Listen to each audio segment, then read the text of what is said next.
Half-Life. We've all played this game once, at least, right? Half-Life was released in 1998 and yeah, it was damn revolutionary for its time. Half-Life was made in the Gold Source engine and, to put it simply, it's basically a better version of the Quake engine. And you might be asking, how's the Gold Source engine already better than the Quake engine? I mean, the Quake engine was already amazing for its time, but Gold Source? Well, the Gold Source engine was capable of doing skeletal animations, which no other engine could do at that time. Plus many other improvements to, put it together. The Quake engine did not have any of that. But what about the gameplay of Half-Life? And what about the story? Well, the story is easily one of the most memorable parts of the game, and it's absolutely incredible. I mean, some of the environmental storytelling in this game is probably some of the best I've seen in any games I've played. The gameplay in Half-Life itself is also fucking amazing, as you're fighting through the facility going through a bunch of HECU, and zombies, and headcrabs, and all that kind of shit, and it's really fun.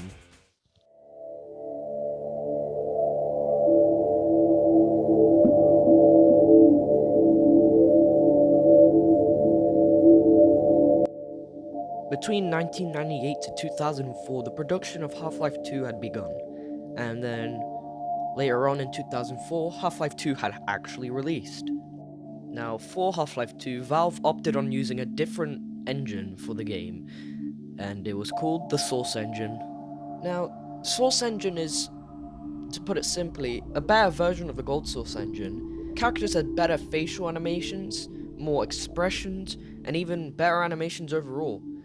In addition to that, it had better physics in the game. Nevertheless, the game was an absolute success, with its major improvements from the first game, and major gameplay improvements and graphical improvements overall. But what I find even more interesting about Half-Life 2 is the development process of the game. So, we're going to be talking about the Half-Life 2 beta. So, if you're ready, strap in, and let's talk about this.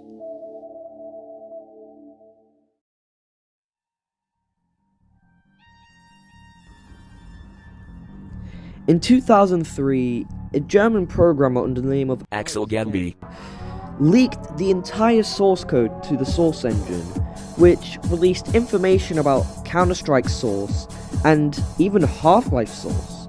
But most notably, it released information about Half-Life 2, which showed what Valve was doing behind the scenes all this time. Now, these alleged leaks of Half-Life 2 showed multiple builds of the game, which weren't supposed to be released to the public at all, and were mostly prototypes during the development of Half-Life 2.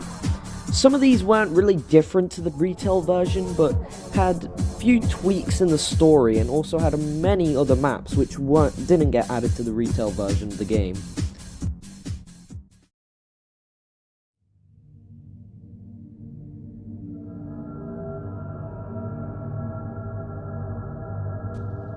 City 17 was going to be dark. I mean, like, really dark. The aesthetic of the place itself has a true unnerving feel that Valve really intended for Half-Life 2. The game had this sort of dystopian and oppressive feel as seen in the concept arts and the beta build to the game, with giant skyscrapers towering the nearby buildings and propaganda-infused areas of the game. Just looking at all this, you start to realize that City 17 has become a giant dystopia. The citizens of City 17 are seen wearing these gas masks and outfits to protect themselves from some sort of poisonous air that would have been released by the Combine. Most of the citizens weren't really interactable to the player. They're either seen standing around or walking around the deep, dark streets of City 17, and on some occasions are seen doing labor. In the beta, there were meant to be children's citizens, but they weren't really seen roaming around, but mostly seen doing labor for the Combine. And most notably collecting the cremator heads of a cut enemy. But this was most likely cut due to the suppression field.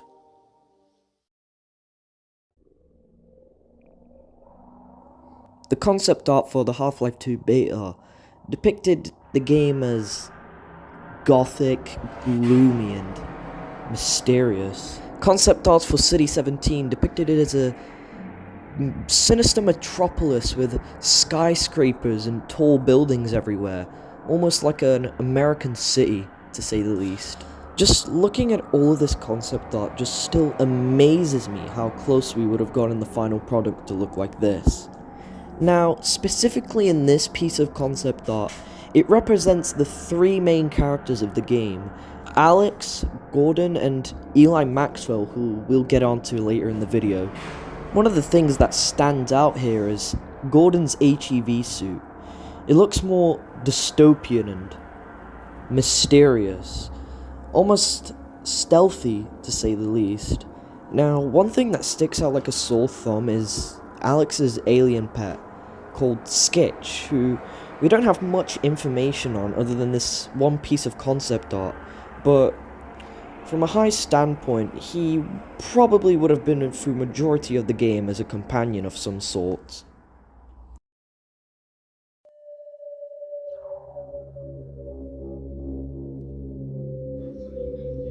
Just like the retail version of Half-Life 2, the first thing you're expected to see is the G-Man monologue and how Gordon has a job to do.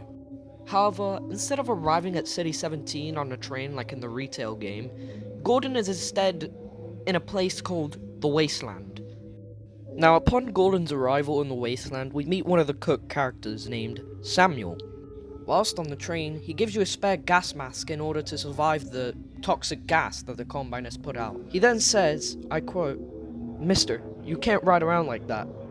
Where's your mask? Take one step without it, you'll be coughing up a bloody foam." He further on explains how the Combine gives notices to people to move from one city to another. Supposedly this city shuffle is to confuse people, I guess. The train ride gives the players a chance to view the wasteland outside City 17, with its ruins, wrecks, and the infestation of Zen creatures. Another nearby train is seen being attacked by a Gargantua, but the Gargantua is destroyed by the locomotive. The wasteland train then proceeds into the city, first through Old City, ruined and deserted, then the New City, the Combine converted city, surrounded by a huge concrete wall protecting it from the wasteland's hazards. Creatures on the barricades can be seen killing themselves. Gordon glimpses at the citizens inside their apartments, and the train finally arrives at the station. Second you get off, cremators are seen cleaning around the train, from bull squids to head crabs that manage to get inside the perimeter. When Gordon walks around City 17, this is where he encounters some of the many factories that have been stationed in the city. One of the many examples of this is the Stenographer's Chasm, which was one of the many factories operated by the Combine. It didn't really play a big role into the story, however, so it got cut from the game. Now, the man in charge was not Breen, but instead it was the Consul. Now, besides overall looks and personalities, both of them essentially played the same role. Now, at one point in the game, the Consul's goal was to become immortal with the help of some Combine life support technology, and with the help of that, his body, by the end of the game, would have turned into some sluggish figure.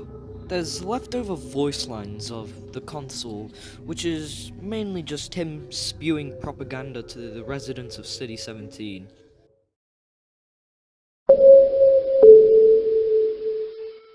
The true citizen knows that duty is the greatest gift. The true citizen appreciates the comforts of City 17, but uses discretion. The true citizen's identity band is kept clean and visible at all times. The true citizen's job is the opposite of slavery. The true citizen conserves valuable oxygen.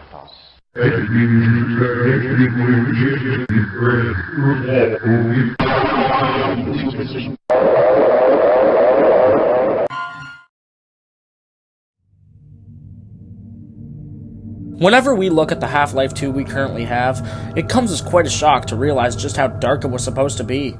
For example, in the City 17 we got, it shows post-Soviet architecture being mixed with that of the Combine's rule over Earth, along with its polished and detailed visuals. However, when we put this in comparison to the beta, it's drastically different. In the Half-Life 2 beta leak, one of the things that stick out like a sore thumb is the presence of children being put into forced labor before being written off by the concept of the suppression field. The children in this game were given the task of manufacturing the helmets of a cut enemy in the game, known as the Cremator, which removed corpses from the streets by incinerating them, hence the name. In the factories, a single civil protection officer would be in charge of overseeing the production lines and making sure the children were doing their jobs. The player could not interact with the children, but rather only watch from afar. Now, if you compare the retail version of the Combine to the beta version of them, in the beta the Combine are seen as more oppressive and gritty, rather than the more advanced and futuristic counterparts in the retail version of the game. Instead of adding more futuristic technology to architecture in City 17, instead the Combine would be recycling human building materials, which resulted in somewhat odd designs for their own purposes.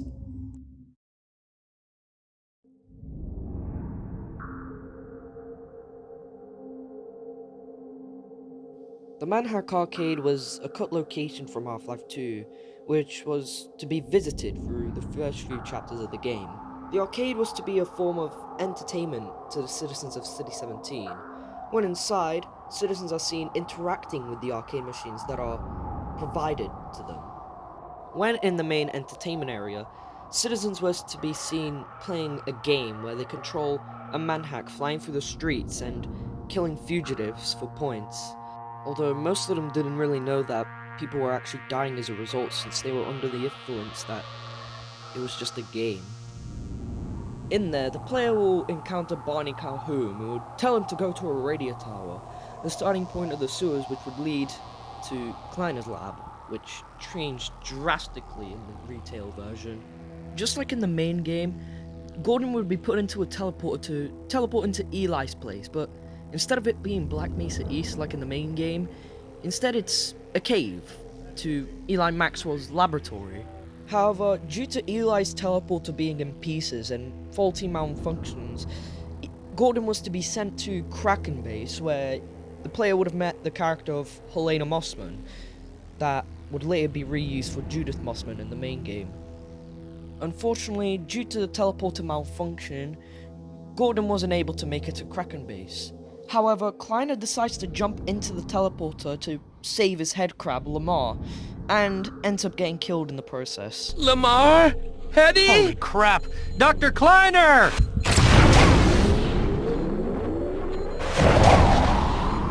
Ah, Doc, you poor sap.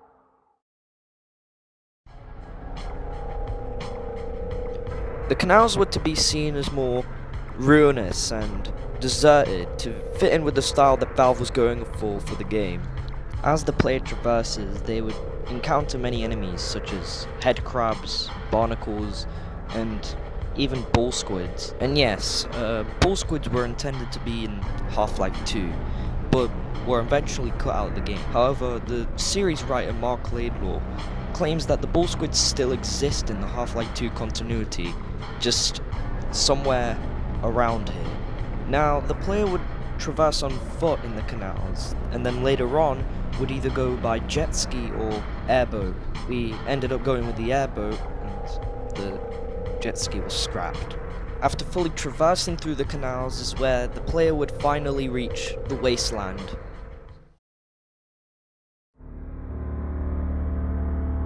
The Wasteland, in other words known as the Wild or the Scrapland, is the area that surrounds City 17, both being the main locations of the old Half-Life 2.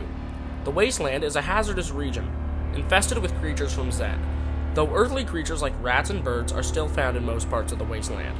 The Wasteland is littered with cars and shipwrecks alike.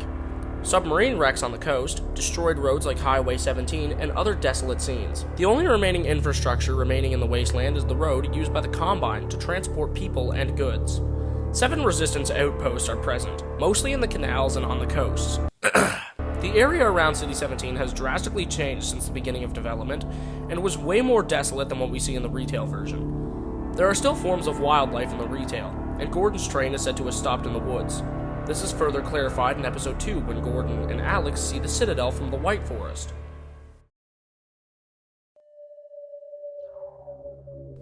During the early stages of development, City 17 was originally supposed to be an American city on the East Coast rather than a town in Eastern Europe, similar to that of Washington, D.C., yet reminiscent of Airstrip 1 from Orwell's 1984. In terms of characters, the beta has a lot to offer. For example, instead of the beloved Eli Vance, father of Alex, we get Eli Maxwell, still a scientist, yet is nothing but a good friend of Alex's. In the Half-Life 2 beta, the player would have also had the opportunity to use the Tau cannon once again from the first Half-Life, instead of the weapon only exclusively being used on vehicles like in the retail version. But it wasn't just the Tau cannon that was going to be added back, as the beta's impressive arsenal wildly varied to things like the XM29, seemingly the older version of the pulse rifle. The Resistance's transports at the time of early development were quite interesting in comparison to the jeeps and airboats in the retail version, as in the beta, they would use a variety of vehicles such as jet skis, the VAB APC, and the Merkava, a tank used by the Israeli Defense Forces. Moving on from weaponry, Half-Life 2's beta used to enable friendly fire. However, Valve's playtesters found this very annoying, so they disabled it. In the retail version, this code is still intact. There were many enemies cut from the game, like the Combine Assassin, a female soldier and successor to the Black Ops agents. The Combat, a predecessor to the city scanners in the retail version, yet more aggressive, as they utilized weaponry like flamethrowers and suicide bombings. Alien Assassin, a humanoid creature that would behave like a stereotypical ninja. The Bull Squid from Half-Life 1, the Hound Eye, the Cremator, which I talked about earlier, the Hydra, a long tentacle with a needle at the end, and the Combine Guard. Oh yeah, not to mention a giant transhuman soldier who wields a weapon called the Combine Guard Gun, a literal portable version of the Strider's laser. Just insane work.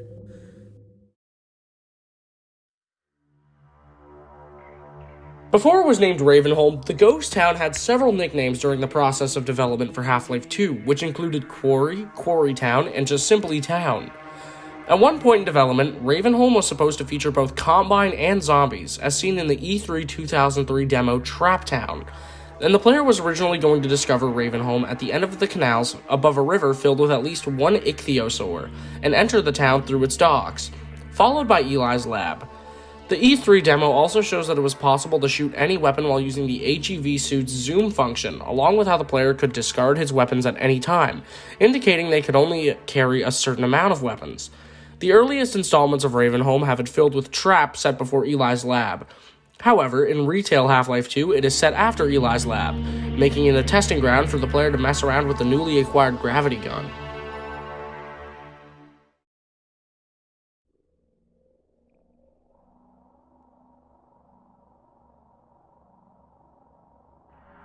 Eli Maxwell was a cut character from Half-Life 2 who would have played a very important role in helping Gordon throughout his journey. He was essentially Eli Vance, but all relations to him and Alex were just removed entirely, and instead they were just good friends. Eli would have used a scrapyard and a cave rather than a real building like Black Mesa East.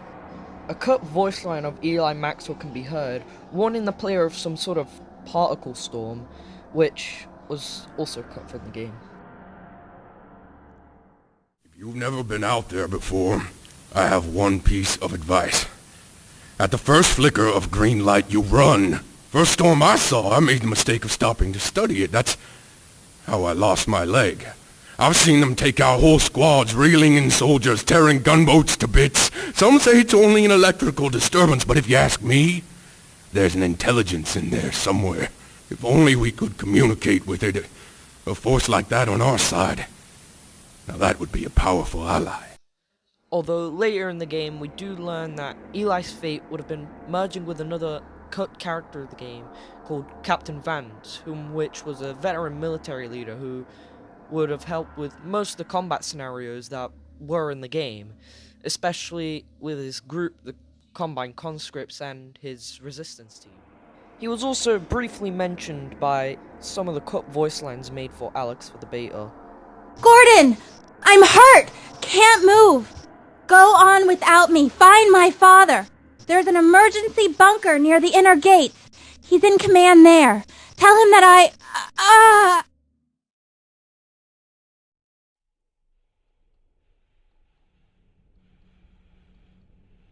After the depot, Gordon would then reach the air exchange after a train had crashed, forcing him to go on foot for the rest of the journey. Like the Citadel, depot, and maybe the weather control, this would have been the many air exchanges spread on Earth by the Combine forces. Similar to common Earth factories, the AirX was supposed to be a Combine facility guarded by many enemies such as Combine soldiers, stalkers, and Combine assassins. Throughout development of Half-Life 2, the air exchange went through 2 story drafts, one of them being that the facility was to replace the air with toxic and murky gases, with its main energy provider being an unknown blue energy source. This somewhat energy source was most likely a predecessor to the dark energy reactor in the retail version of Half-Life 2. The air that was being transported by the AirX was designed to be breathable by only advisors, and making sure the air was highly toxic for human life. The gases that were released explain why most of the residents of City 17 wore gas masks to protect themselves so they didn't die. The second story draft that was made for the air exchange was that it was meant to suck the Earth's atmosphere through a portal to generate power for other dimensions. This could possibly explain the blue energy source being present in the AirX facility's main reactor. Whilst in the facility, Captain Vance was to play a compromised and dangerous role trying to protect the facility.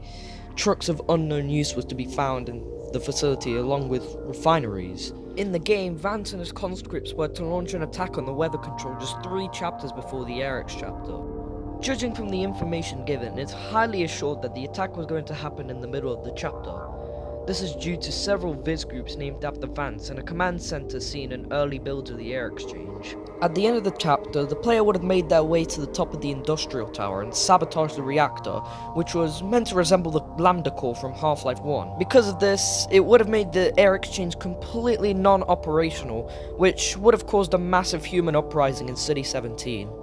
After that, the player was to reach the shore and the Arctic regions, which is where they would have ended up in the Borealis.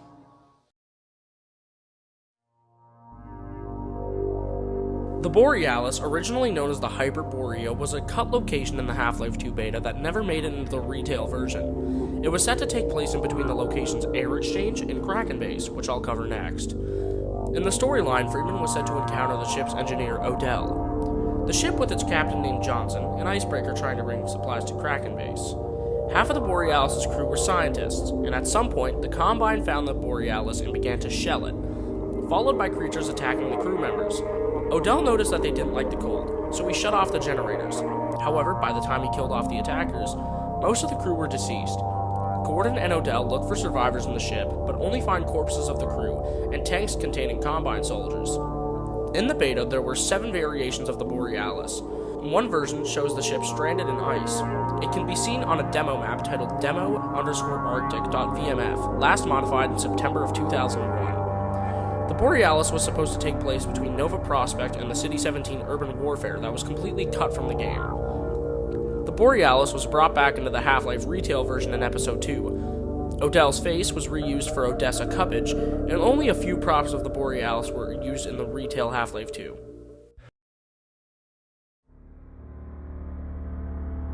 Throughout the evolution of Half-Life 2's storyline, Kraken Base is known to occupy 2 distinct iterations in the plot, one being an underwater resistance base where Elena Mossman was the director of the scientists working there. In one of the earlier concepts of the storyline, a considerable portion of the game would be spent here. At this point in development, the game was going to begin with Freeman going on the Borealis with Odell, then making their way to Kraken Base through a mini-submarine.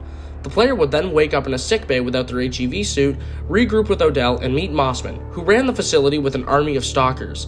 At some point in the story, one of the scientists commits an act of treachery, which I presume to be Mossman, resulting in Kraken Base being flooded and Odell being killed. The player would then have to traverse the flooding base to find the HEV suit and chase Mossman through a series of traps and fights with the Combine. Kraken Base can be found in the form of several prototype maps where it is referred to as Deep, dated July 2003. Kraken Base was later cut from the game after major revisions of the storyline.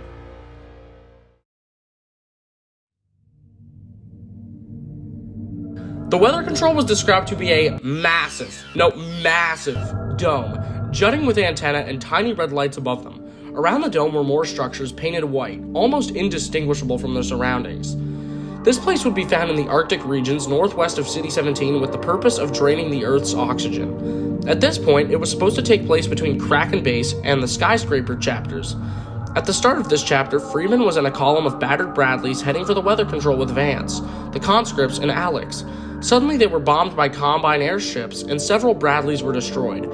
Soon after, Vance would tell Gordon that a C-130 gunship was coming to take them to City 17. This chapter was part of the storyline set between the Depot and the City 17 street wars that were completely cut from the game. The time span being 3 days instead of the original 4, since there are 3 levels after the air exchange, one where the uprising in City 17 is sparked.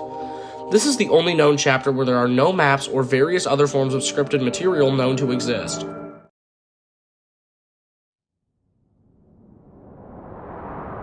After the battle at the weather control, Gordon and Alex would have gotten information that a cargo plane, which was later then changed into a helicopter, was coming towards them to send them back to City 17. In the final version of Half-Life 2, Alex and Gordon use a teleporter in the depot to get back to City 17 instead of a helicopter like in the beta. However, as the plane was heading towards the Citadel, it ends up crashing into a skyscraper titled the Vertigo. Because of the crash, Alex ends up getting injured and then captured by the Combine. Before Alex is captured by the Combine, she tells us to go find her father, who is stationed in his headquarters near the outer wall of the Citadel.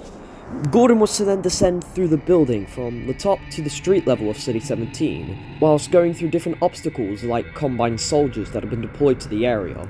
There are actually 2 different versions of the skyscraper, one named Vertigo and one named Palace. The Vertigo seem to look more like American architecture, something that would resemble the Empire State Building. The Palace was rather a Stalinist building and seemed to resemble Eastern European City 17 like seen in the final product. It also seems to be based on an actual skyscraper, the Palace of Culture and Science in Warsaw, Poland. Now, the helicopter wasn't all gone, as, from what I infer, was probably reused for the ending scene of Half-Life 2 Episode 2.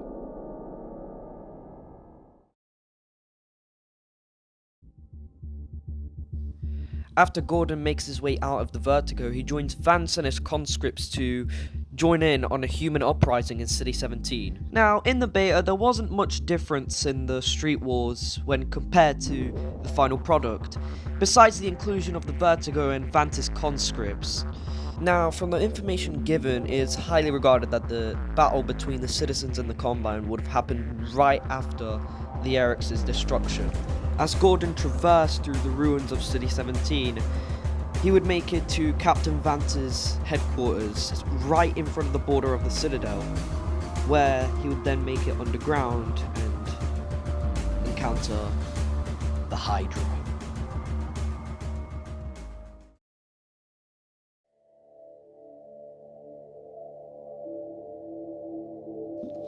Now, the Hydra has to be one of the sickest cut enemies of the game. It was a sort of worm creature which had a gelatinous body and consisted of 3 tentacles which each had a different behavior. One of the tentacles was to be pointed and capable of piercing through its victims, although this one doesn't have a name. The 2 other tentacles' behavior is not really known, but one of them is called Sear, which would have probably acted like a sort of sensor to detect the player. And the 3rd and final tentacle was called Smacker, which would have most likely been used to smack the player. Ken Birdwell was responsible for the coding and AI development of the Hydra, and it was his pet feature as he wanted this since the start of Half-Life 2's development. Birdwell worked a full 6 months to fix up the algorithm and the physics just to get it right for the enemy. Although the closer it got to finishing the Hydra, that's when the fatal flaw became clear. While it was awesome to see the Hydra kill other NPCs, like piercing through them, at the same time it didn't really translate well into first person. It was nothing more than a nondescript blob doing something vague, and the player would be dead in seconds without even seeing what they're fighting. So Valve made the hard choice of cutting the enemy out of the game. This personally hurt Birdwell, but he states it had to be done since the design wasn't really working out in the game. Although Birdwell does want the Hydra to exist in the Half-Life universe in some way, and would have probably rethought of its AI to be something more along the lines of an antlion.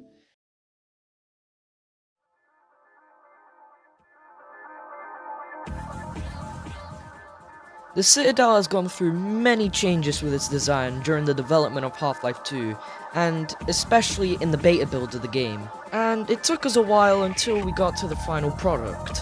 In these pieces of concept arts made by Viktor Antonov, the Citadel was made to be towering and intimidating to the player.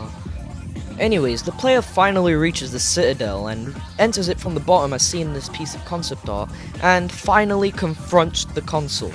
In this concept art, you can see that Helena Mossman has a gun up to Alex's head, which seems like that this is the part where you find out that Helena Mossman had betrayed the Resistance, and this also happens in the main game.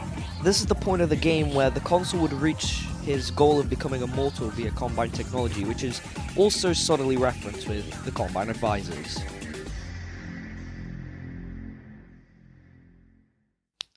Well, that sure was fun. The information on board is where I got the video clips and the information from. I'd like to thank my friend Cameron Sitcom, who helped me with this video. Took me around 8 months to finally release this video. I had this in my, notes for ages, just barely got around to it. And I'm proud that I finally got it out. More videos like this would come out, and besides my meme content. Yeah, that's about it. I may have missed a few stuff with the beta, but that's completely fine. I mainly went over the main bits of the Half-Life 2 beta, which, when you think of it, would have been interesting to see in the retail version. But yeah, that's the Half-Life 2 beta for you lot. Hope you enjoyed. Goodbye.